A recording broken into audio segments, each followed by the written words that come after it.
bizə maraqlı olan suallardan biri də bundan ibarətdir ki, data sahəsi üzrə hansı peşələr daha aktualdır? Əla. Çox gözəl sualdır.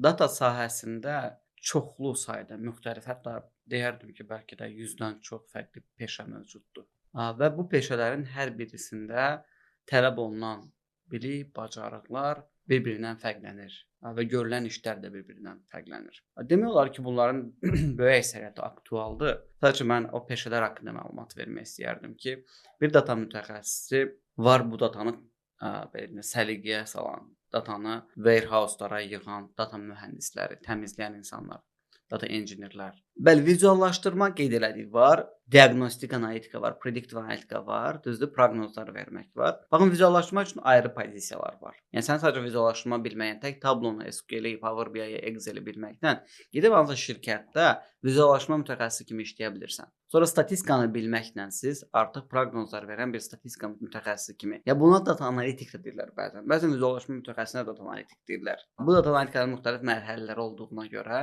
fərqli-fərqli adlar qoyula bilər. Bir də var machine learning. Siz təhlil prosesini kompüterə icra etməyi öyrədirsiniz. Baxın, NLP engineer yazı yazmağı kompüterə öyrədən bir elm sahəsidirsə, computer vision görüntüləri tanımağı öyrədən bir elm sahəsidir. Yəni computer vision engineerlər görüntüləri kompüterə tanıdan mütəxəssislərdir. Data governance specialist deyilən bir peşə var. Data stewardlar var. Yəni peşələr hədsiz çoxdur.